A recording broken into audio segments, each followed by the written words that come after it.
Hello, I am Valerina Daniel. As we're closing down to the end of 2023 and begin with a new chapter in 2024, TVRI World has summed up news-making headlines from around the world.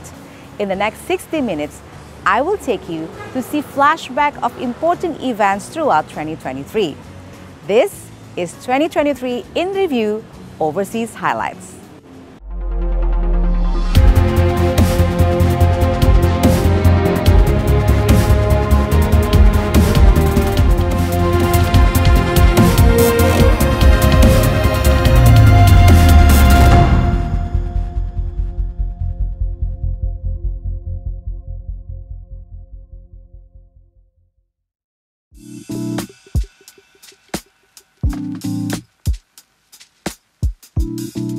Climate change has been a global issue.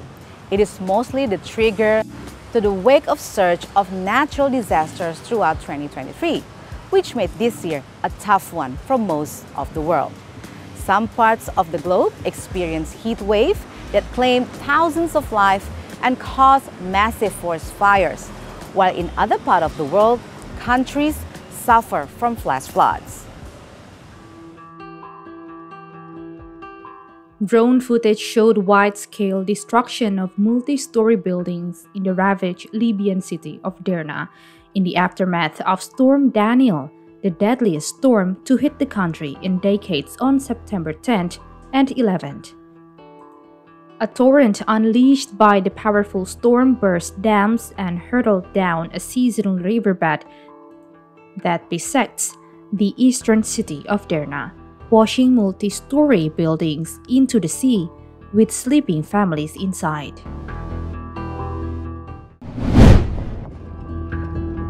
Rescue teams searched for victims in the flood-devastated Derna on September 13th, where whole multi-story buildings were swept away.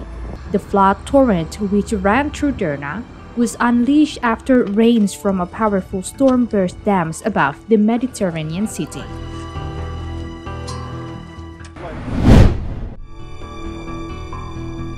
Bodies wrapped in covers or plastic sheets were lying in and around Derna's Wahda hospital. A resident said the worst of the flood happened at night when people were asleep and no one was ready, adding, in his neighborhood, they lost 30 members of the same family.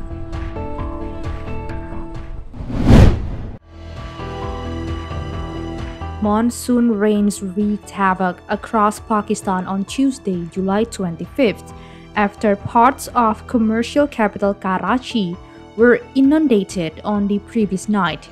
Footage shown on local broadcaster Geo TV showed roads in parts of the country cut off by surging water.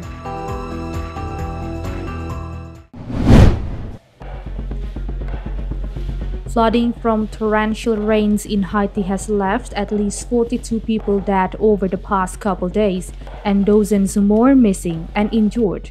Officials said on Monday, June 5th, over 13,600 homes were listed as flooded.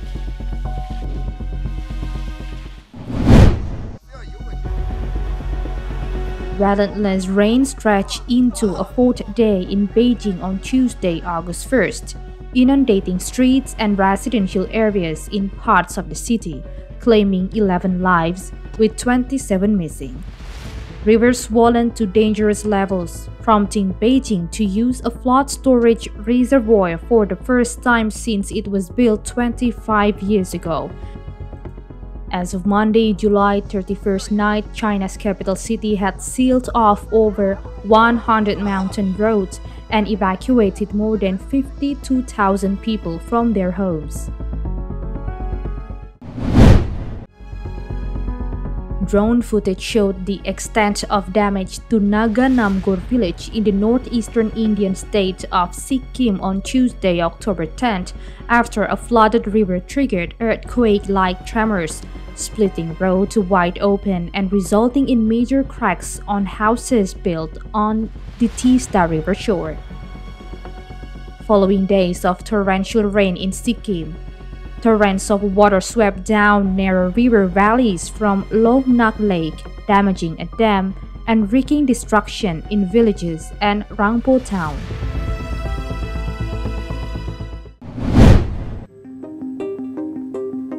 Residents continued their search efforts on Saturday, March 18th, for relatives in the Muloza district where floods swept away entire villages after a storm tore through Malawi's southern districts earlier.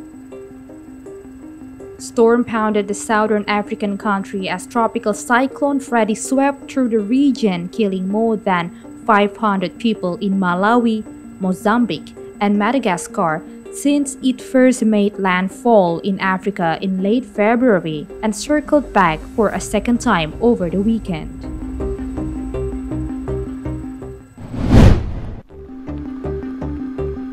Residents fled when flood waters gushed through the Greek-forming village of Metamorphosi in September. Metamorphosi nearly disappeared beneath the water as Storm Daniel, which wreaked havoc across the Mediterranean, struck the central Thessaly region on September 4th to 7th, turning it into an inland sea. 16 people were killed, including a man and his mother, in Metamorphosi who drowned in their home.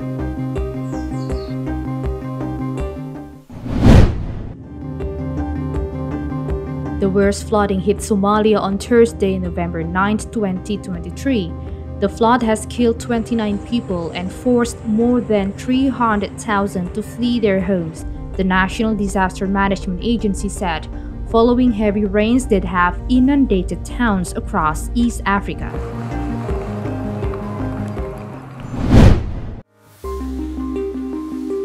In 2023, an earthquake with a magnitude of 7.8 hit Turkey on Monday, February 6th, at approximately 4:14 a.m. local time.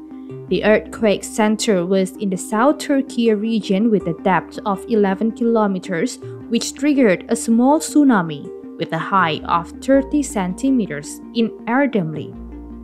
The source of the earthquake was a powerful generator of a powerful earthquake on the Turkey mainland. The earthquake caused more than 5,000 people dead.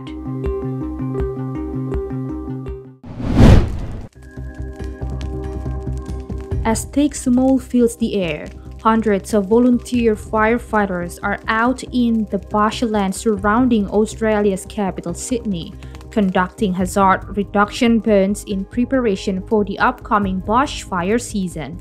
The Australian Bureau of Meteorology on Tuesday, September 19th, declared an El Niño event for the country, a weather pattern that typically brings hotter, drier conditions and higher risks of widespread bushfires.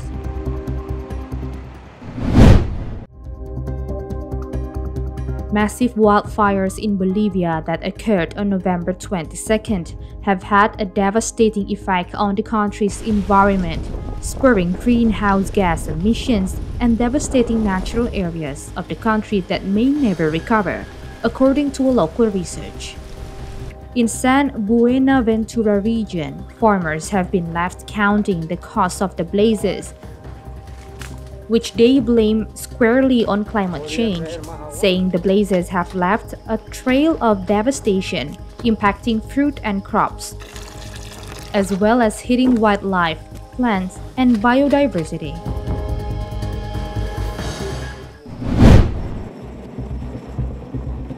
A Southern California wildfire fueled by desert wind burned 2,200 acres or 890 hectares and prompted evacuation orders for 4,000 people in Riverside County, officials said on Tuesday, October 31st. The Highland fire nearly doubled in size overnight, pushed to the west by Santa Ana winds. The seasonal phenomenon occurs when dry desert air blows toward the ocean, creating a fire hazard in Southern California.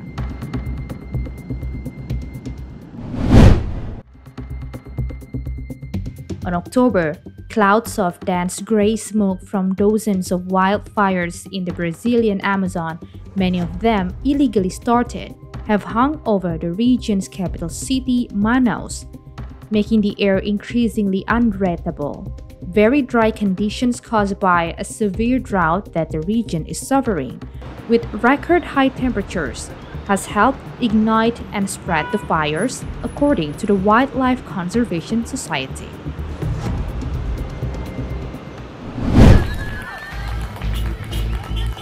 Firefighters rushed into a central Argentina town on Tuesday, October 10th, to combat a wildfire that has forced the evacuation of dozens of families. Over 20 families in the town of Villa Carlos Paz, Cordoba province, left their homes to shelter in a public sports complex as a wildfire neared residential zones.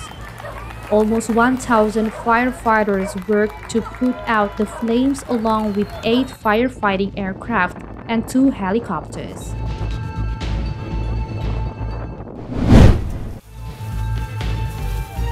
Firefighters fought against a wildfire close to Albania's coast on Sunday, October 1st.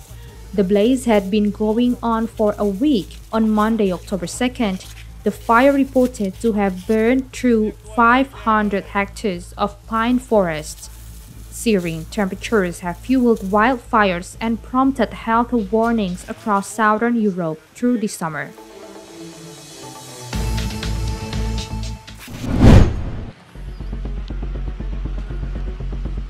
A wildfire that swept through parts of Hawaii's Maui Island on August 9th killed at least 36 people, while leaving smoldering ruins in its wake and forcing thousands to flee. Video footage showed neighborhoods and businesses razed and vehicles burned to a crisp across the western side of the U.S. island as the wildfires cut off several roads.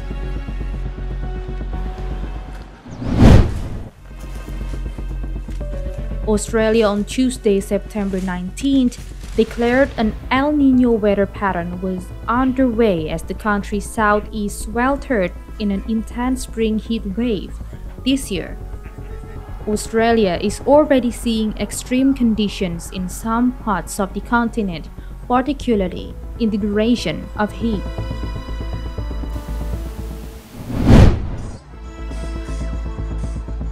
Beachgoers in Rio de Janeiro on Tuesday, November 14th, flocked into the sea to cool down as the Brazilian Meteorology Institute issued a high danger alert because of a heat wave baking the country. Beachgoers took baths and protected themselves from the torrid sun as temperatures felt like 58.5 Celsius degree or 137.3 Fahrenheit at 9:15 a.m. local time, the highest since 2014. The Rio Alert system informed on X platform this heat wave, the fourth one baking Brazil this year, has been intensified by the El Niño phenomenon and global warming.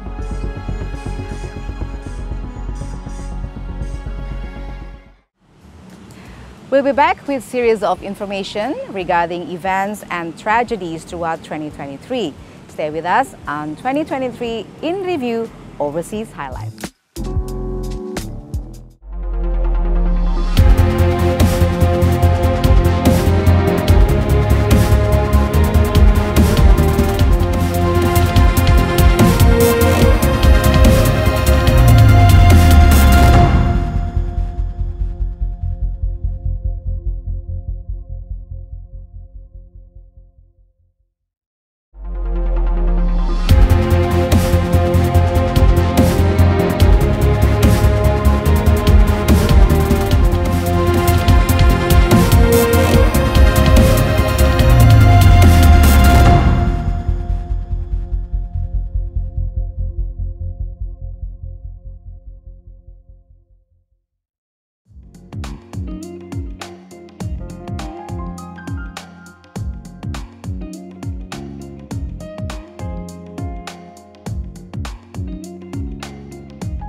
You are back with me, Valerina Daniel, on 2023 in Review Overseas Highlights. The world is concerned with Japan's action of disposing nuclear waste into the ocean.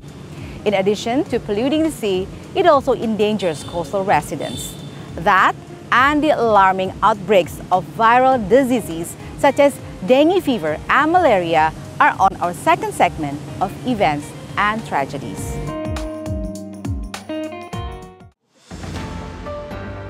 Japan started to release treated wastewater or Fukushima water from its nuclear power plant on August 24th, 12 years after one of the world's worst nuclear disasters took place. More than 1 million metric tons of treated radioactive water streamed to the Pacific Ocean, a process that is said to take tens of years for completion. The water tank contained about 1.3 million tons of treated wastewater, equivalent to 500 Olympic-sized swimming pools.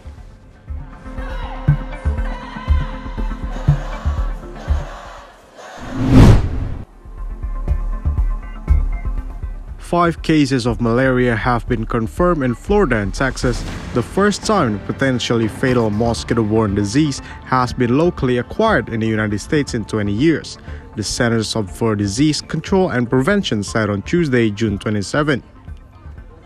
The 4 Florida cases, along with one in Texas, have been diagnosed over a period of 2 months.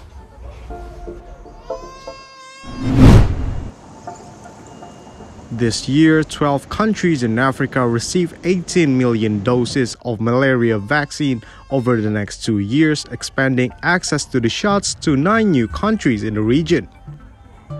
Malaria remains one of the continent's deadliest diseases, killing nearly 500,000 children each year under the age of 5.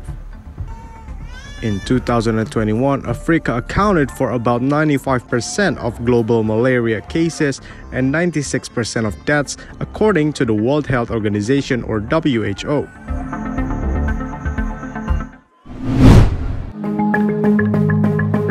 Bangladesh has recorded over 1,000 dengue-related deaths since the start of the year. Official health statistics published on Sunday, October 1st, showed marking the country's worst outbreak of disease on record. According to the figures published by a Bangladesh Director General of Health Services, 1,006 people have died from dengue, amongst more than 200,000 confirmed cases of the mosquito-borne disease.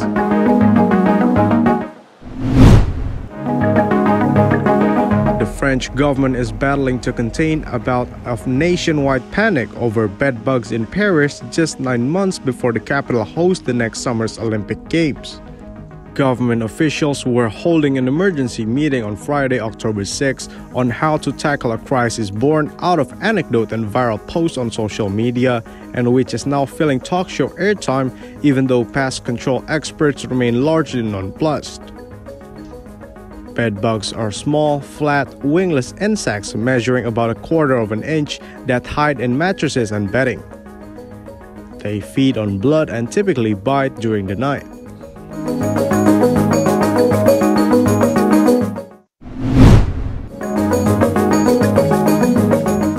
South Korea's capital Seoul conducted pest control measures on Thursday, November 9, ahead of the country's nationwide exterminated bedbug campaign after reports of suspected infestations.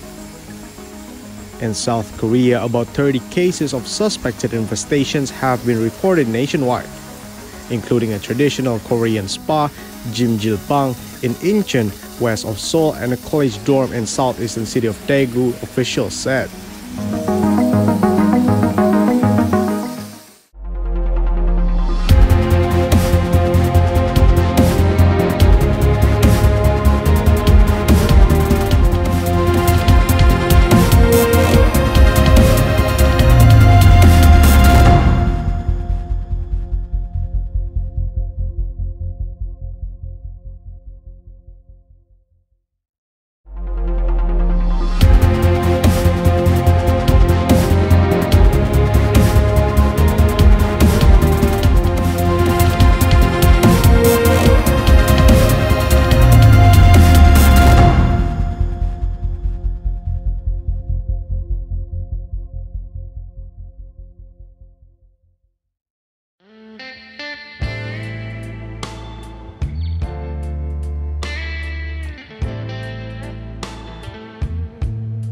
Now, let's see several international events held along 2023, from ASEAN Summit to COP28, and some of President Joko Widodo's bilateral visits abroad made along the year to maintain relations and build partnerships.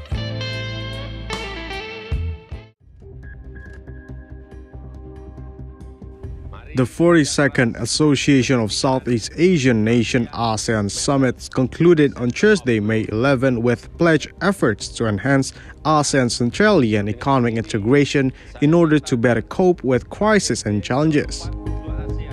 Calling the summit a success with great results, Indonesian President Joko Widodo emphasized ASEAN unity as significant in sailing towards common purposes and making ASEAN epicentrum of growth that is peaceful, stable, and prosperous.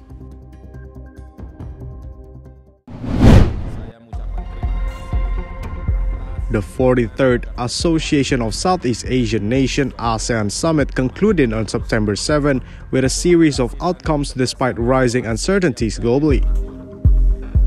Under Indonesia's chairmanship this year, themed ASEAN Matters Epicentrum of Growth, numerous documents have been adopted at the summit, including the East Asia Summit EAS Leader Statement on Epicentrum of Growth and Agreement on Development of Electric Vehicle or EV Ecosystem.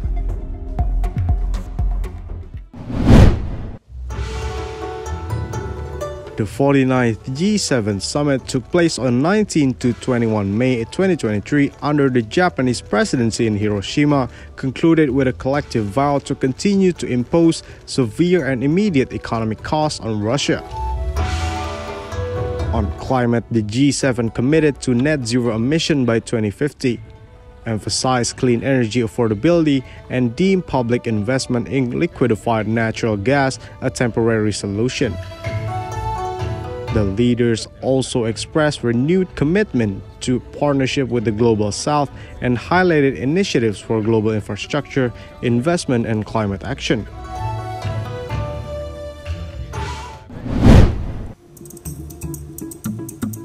On the two-day Group of 20 G20 Summit in New Delhi, India, September 9 to 10, leaders of the G20 affirmed their commitment to the international economic cooperation and pledged to take concrete steps to foster global growth. The leaders committed to promoting equitable growth, ensuring financial stability, and supporting vulnerable populations.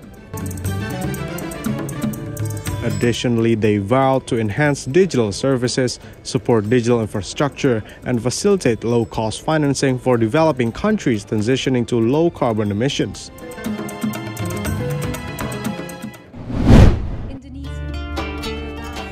The 28th session of the Conference of the Parties COP28 to the United Nations or UN Framework Convention on Climate Change or COP28 in Dubai, United Arab Emirates, November 30 to December 12 gathers global attention. Themed Unite, Act, Deliver, COP28 President Sultan Ahmed Al-Jaber emphasized the need for ambitious decisions, urging world leaders to take immediate action on the global stocktake. He commits, among others, to unlocking green finance to reconcile development and climate actions for the Global South.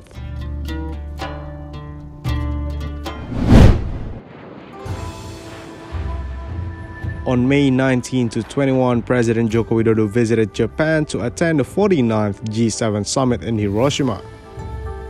Japan Prime Minister Fumio Kishida discussed the importance of a free and open international order based on the rule of law, and President Jokowi expressed agreement.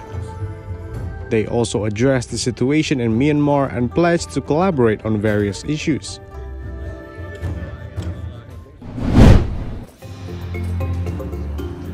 On October 17 to 18, President Joko Widodo held talks with Chinese President Xi Jinping during the Belt and Road Forum in Beijing. Xi praised the 10-year collaboration between China and Indonesia, citing it as a model for a Belt and Road cooperation. China expressed willingness to deepen strategic cooperation, support Indonesia's modernization efforts, and enhance bilateral relations.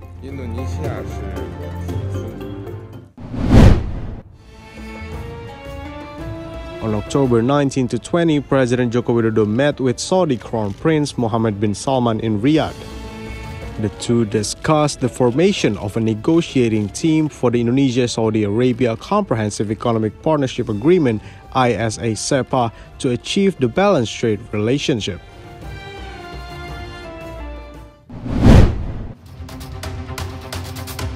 On November 13 to 17, President Joko Widodo paid a visit to the United States. Both President Jokowi and United States President Joe Biden then held a limited meeting in the Oval Office. President Jokowi emphasized the potential of U.S.-Indonesia partnership for global peace, urging assistance from President Biden to address conflicts in Gaza. Both leaders agreed to elevate their partnership to a comprehensive strategic partnership or CSP, focusing on economic cooperation including supply chain issues.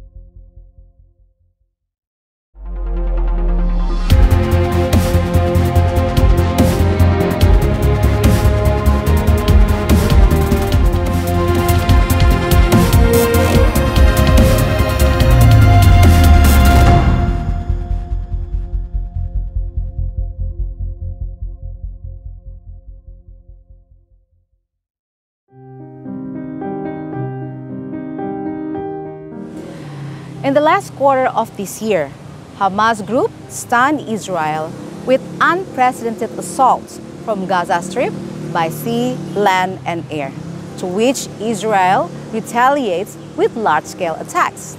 The war between Israel and Hamas escalates, resulting into the deadliest year for Palestine in occupied West Bank and Jerusalem, and casualties in both parties.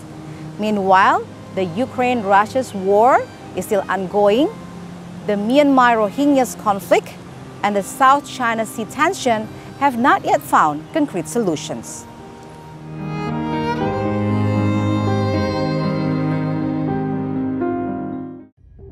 The Hamas group launched the biggest attack on Israel in years on Saturday, October 7th, killing more than 20 people in a surprise assault that combined gunmen penetrating into Israeli towns with a barrage of rockets fired from the Gaza Strip. At least 22 Israelis were killed in the attack so far, with more than 500 wounded, and the toll was expected to rise. An explosion has rocked the Gaza Strip on October 7th, sending smoke and dust across the city after Hamas launched a surprise assault that combined gunmen crossing into Israel with a barrage of rockets fired from Gaza. The Israel Defense Forces said retaliatory attack. Israeli airstrikes lit up the sky above Gaza City late on October 7th after Hamas took Israel by surprise with the biggest attack in decades. Hamas said the attack was driven by what it said were Israel's escalated attacks on Palestinians in the West Bank, Jerusalem, and against Palestinians in Israeli prisons. Explosions heard in Gaza City on Sunday, October 8th, as Israeli jets flew above the sprawl of buildings in retaliation for the bloodiest Hamas attack in decades on Saturday, October 7th. In a sign the conflict could spread beyond Gaza, Israel military responded to mortar fire from Lebanon, and drone strikes hit a post of the Iranian-backed Hezbollah militia along Israel's northern border. A number of people who previously fled from Gaza have been left stranded in Egypt ever since fierce fighting between Israel and Hamas broke out. Many saw the temporary ceasefire, which began on Friday, November 24th, as the chance to get back across. Hundreds of Gazans rushed to the Rafah border crossing from the nearby city of Arish when they were told they could return. Drone footage shows wide scale of destruction in Gaza City on Sunday, November 26, after 7 weeks of war. Amid relative calm during the 4-day truce between Hamas and Israel, people were seen moving around the rubble of the collapsed buildings in Al-Zahra neighborhood. On December 1st, crowds in the Lebanese southern city of Sidon marched in support of Palestinians after the ceasefire between Israel and Hamas expired.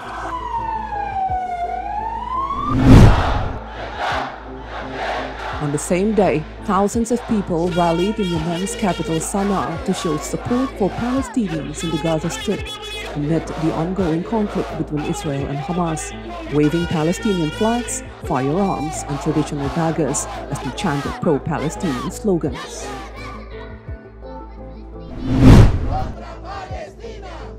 On November 29th, pro-Palestinian demonstrators marched into Mexico City to show solidarity with Palestinians in Gaza, carrying signs with the messages "End Genocide" and "Free Palestine," among others, as they marched along one of the most well-known avenues. Meanwhile, Chileans took to the streets of Santiago in their cars, holding flags and shouting slogans demanding peace for Gaza. On November 26th, hundreds of protesters gathered in Barcelona to show their support for Palestinians and demand the 4-day truce to be extended. MTV Europe Music Award in Paris, which supposed to be held on November, have been cancelled, as announced by organizers on Thursday, October 19th, citing the volatility of world events amid the ongoing conflict in Israel and Gaza. Branches of Western fast food chains in Egyptian capital appear deserted or have been hit by a boycott campaign over Israel's military offensive in the Gaza Strip since the deadly Hamas attack in southern Israel. Western brands are feeling the impact in Egypt and Jordan, and there are signs that the campaign is spreading in some other Arab countries, including Kuwait and Morocco.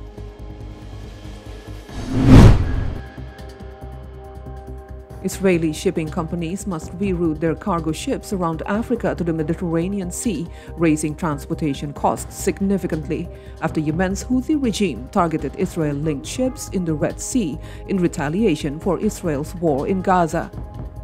The Houthis have attacked and seized several Israeli-linked ships in the Red Sea and its Bab al-Mandab Strait, a sea lane through which much of the world's oil is shipped, and fired ballistic missiles and armed drones at Israel. Annually, 10% of international maritime trade passes through the Bab el-Mandab Strait, which Yemen overlooks.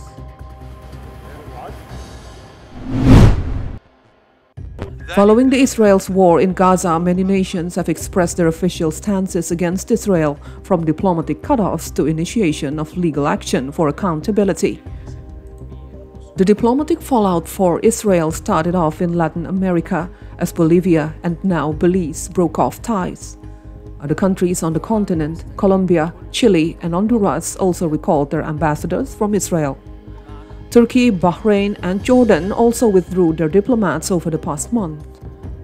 Bahrain has even expelled the Israeli ambassador and suspended economic relations with Tel Aviv. In Africa, Chad and South Africa have taken similar measures and recalled their ambassadors. All of the countries have cited the humanitarian catastrophe in Gaza as the main reason, condemning Israel's onslaught and its complete disregard for civilian lives. Israeli military tanks and armored vehicles were seen leaving from northern Gaza on Friday, November 24th, as the truce between Israel army and the Hamas group takes hold. Palestinian residents who fled the bloody conflict between Israel and Hamas and several hostages from both parties have started to return home on November 25th as the result of a swap deal. While a quantity of humanitarian aid supplies, yet still not enough, are entering the war-torn Gaza Strip after a 4-day truce entered into force. 13 Israelis and 4 Thai nationals arrived in Israel on November 26th in the second release of hostages from Hamas captivity in exchange for Palestinian prisoners in a deal briefly endangered by a dispute about aid delivery into Gaza.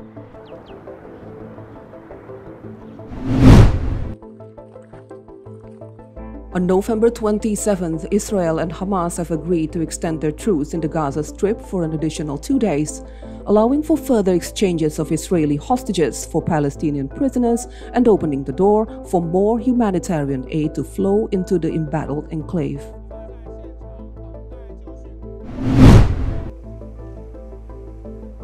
The United Nations General Assembly on December 12th overwhelmingly passed a resolution presented by Egypt demanding an immediate humanitarian ceasefire between Hamas and Israel for the release of all hostages.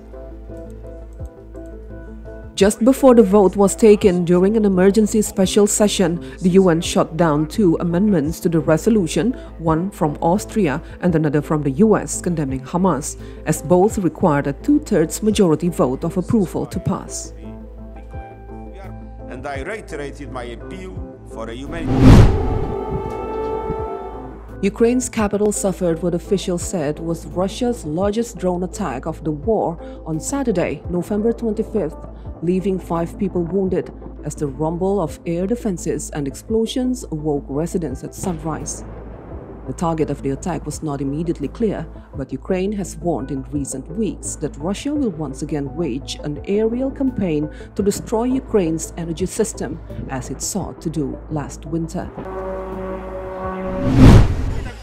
Almost 200 Rohingya arrived by boat at Indonesia's Aceh province on Tuesday, November 14th, a United Nations Refugee Agency or UNHCR official said, the latest batch of people to have fled Myanmar by boat this year. Several hundred Rohingyans arrived in Aceh earlier this year, and a massive number have died at sea from disease, hunger, and fatigue. Last year was one of the deadliest in a decade for such refugees, according to the UNHCR. Dozens of Myanmar junta soldiers surrendered to Indian police in the state of Mizoram a day after heavy clashes with anti-junta rebels fighters, an Indian police official said on Tuesday, November 14th. The rebels mounted attacks against the Myanmar military from dawn to dusk on Monday, November 3rd, to overrun 2 camps abutting India's Mizoram state as part of a widening offensive against the junta-led administration, the ethnic armed rebel group Shin National Front said. On November 20th, Chinese Foreign Ministry spokesperson Mao Ning said China's construction activities in the South China Sea fall entirely within its sovereignty and other countries have no right to make irresponsible remarks.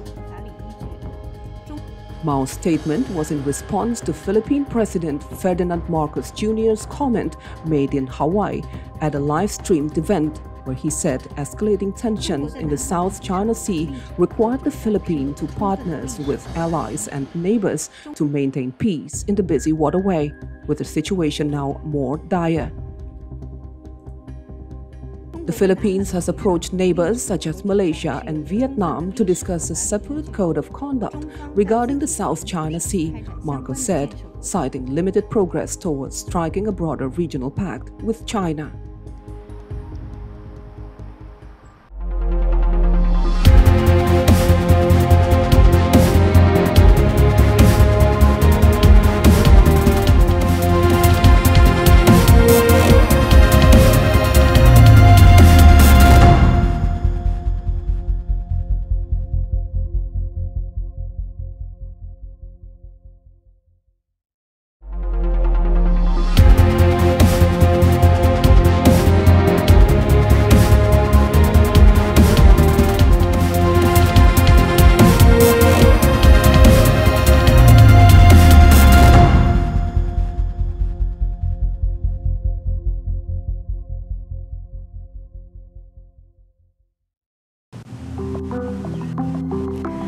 Next, we're moving on to much lighter and heartwarming stories, such as the giant pandas and also the solar and moon eclipses from around the world. Let's take a look.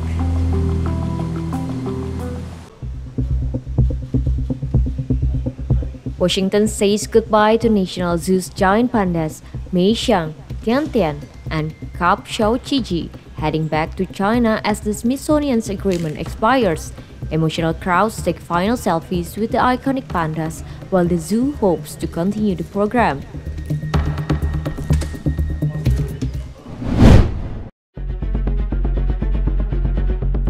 The giant pandas left Washington's National Zoo boarding a FedEx plane at Dulles Airport for their return to China after 50 years of US-China collaborations on panda conservation.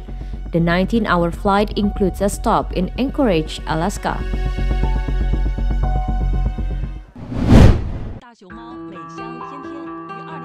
Meishan, Tiantian, and Cap Xiaoqiji arrived in China after a 19-hour flight. Meishan, the oldest U.S. giant panda to give birth, had 3 previous cubs sent back to China. Only 4 giant pandas remain in the U.S. at Zoo Atlanta, and they are scheduled to return to China in 2024.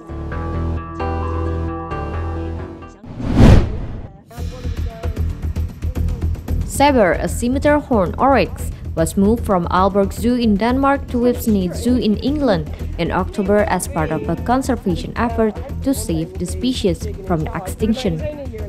Video footage released on November 16 shows Saber exploring a field and interacting with other antelope at Whipsnade Zoo.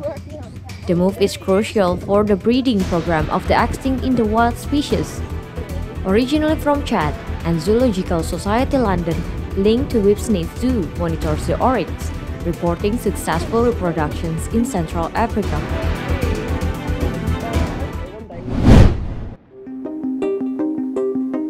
On November 16, China launched the world's first high-precision ocean color monitoring satellite, employing multiple detection methods for continuous and dynamic monitoring of water properties globally.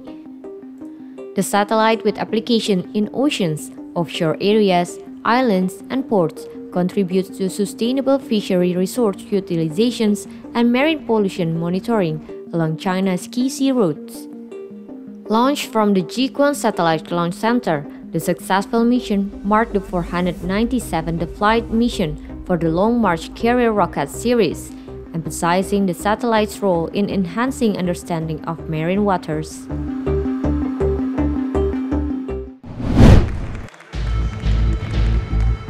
Swedish astronaut Marcus 1 is set to join the International Space Station ISS on Axiom Mission 3 or AX3 in January 2024, as announced by the European Space Agency ESA.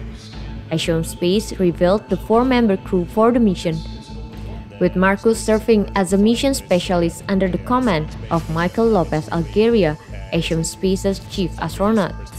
This marks ESA's first sponsored astronauts on a commercial human spaceflight mission.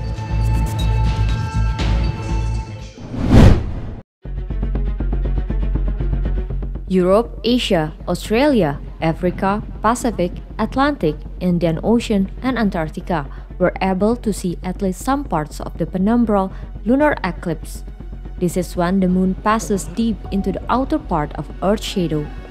The eclipse was visible from Jakarta's night sky from 10 p.m. to 2:30 a.m. By measurements of experts, this is predicted to be the deepest penumbral eclipse until September 2042.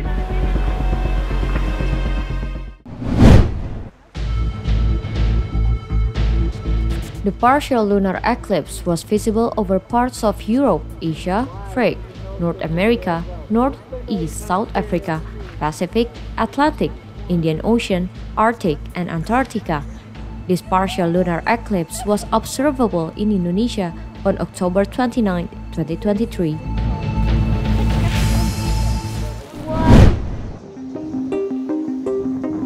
On October 14, a rare annual solar eclipse delighted observers in Brazil, Colombia, and Mexico, creating a ring of fire in Carabelo, Brazil.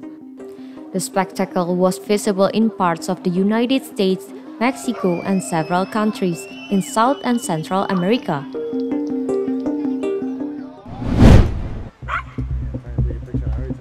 Campers at Capitol Reef National Park in Utah witnessed a rare annular solar eclipse, creating a ring of fire effects as the moon partially covered the sun.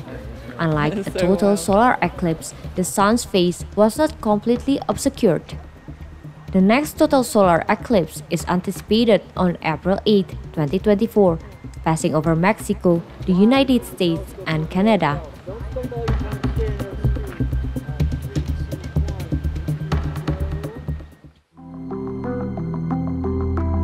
We'll be back with more news. Stay with us on 2023 In Review Overseas Highlight.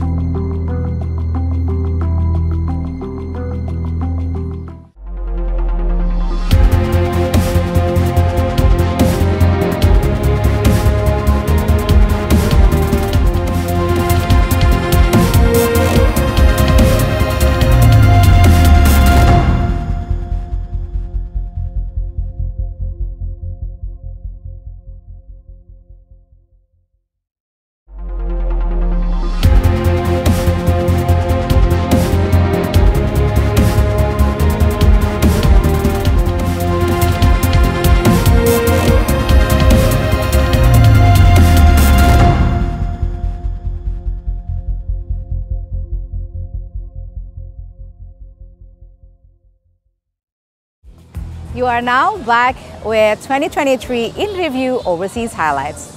We will continue with our last segment and we will take you to see recap of some interesting stories happening this year.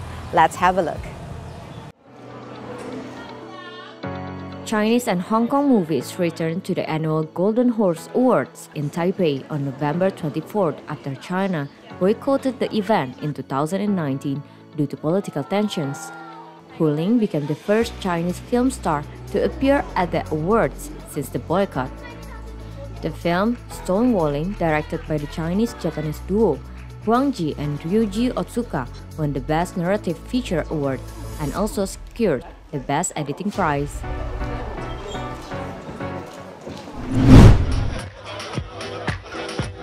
The 2023 film box office highlights include the success of Barbie, earning more than $1.4 billion worldwide.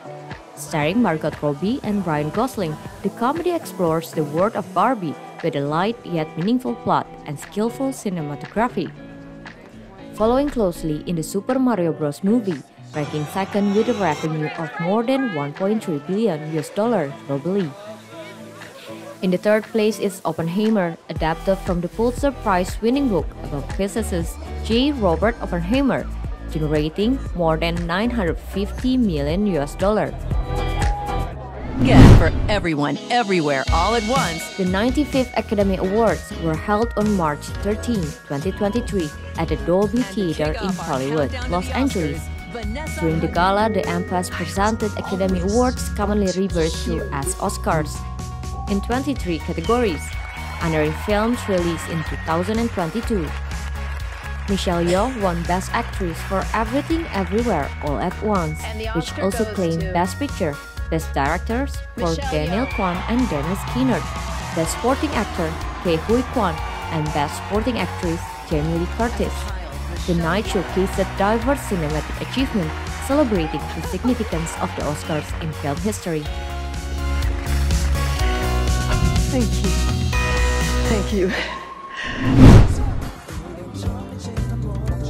On November 14, K-pop group 17 performed at the UNESCO Youth Forum in Paris, addressing the social impact of climate change. They highlighted the importance of education and solidarity for a brighter future for young people.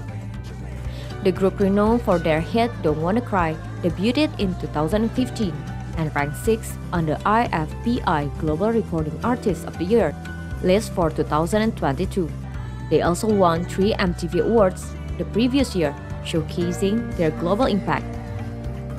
The UNESCO Youth Forum, part of the 42nd UNESCO General Conference on November 14 to 15, brought together youth from more than 150 countries to discuss and propose solutions for global youth challenges.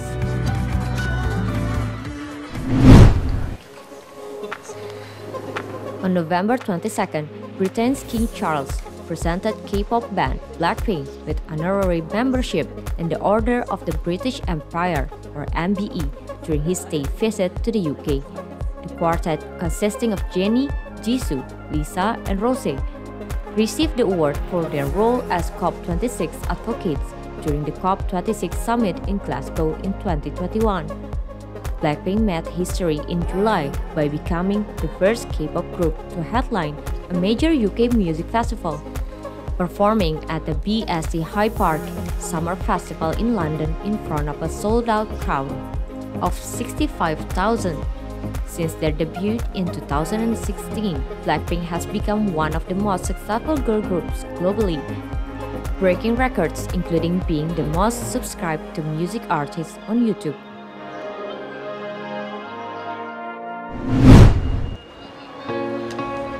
On Black Friday, November 24th, HMV returned to its original flagship store on London's Oxford Street after a 4-year absence. The store, known for its historical significance and iconic status, reflects a vote of confidence in physical retail. HMV, under Canadian owner Doug Putman, plans to offer vinyl, clothing, merchandise, and diverse range of music-related products. With a focus on creating a fun shopping experience, the store aims to host performances and remains optimistic about the future of physical stores.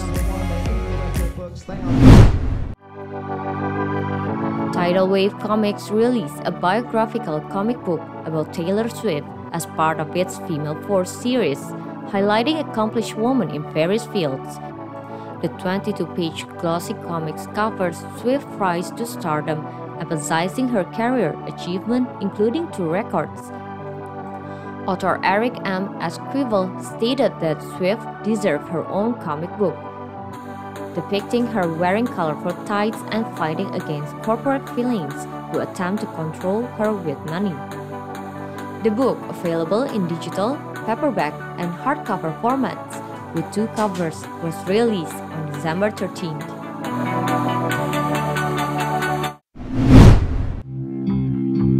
The Museum of Modern Art, MoMA in New York, presents the Picasso in Fontainebleau exhibition featuring 2 of Pablo Picasso's iconic works, 3 musicians and 3 women at the sprint, not seen together in over a century.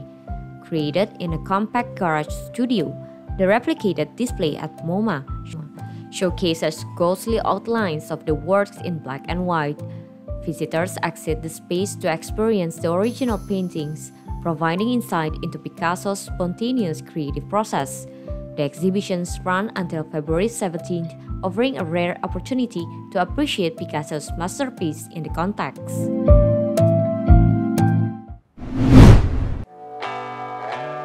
A chair signed by Elvis Presley is part of the largest celebrity memorabilia sale by Cruise, featuring over 400 items, including personal belongings and posters.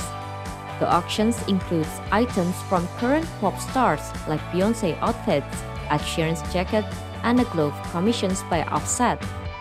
Prince Jackson was present at the photo shoot where Offset wore the glove to honor his father's memory. The online and live sales started on December 2nd in Los Angeles, California, and Orlando, Florida.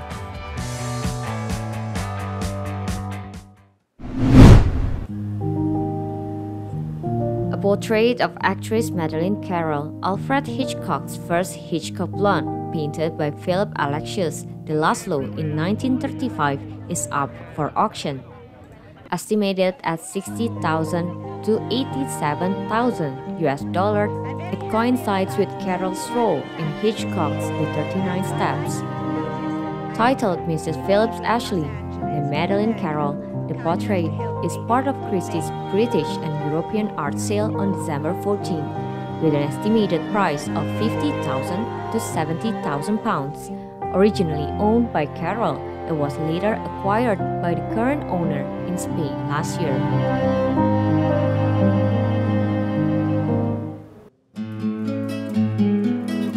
Thank you for staying with us. That's a wrap for 2023 In Review Overseas Highlights. I am Valerina Daniel. On behalf of TVRI World 2023 Overseas Highlights team, I would like to wish you a great new year, and let's hope for a better world in 2024. See you next year, and bye for now.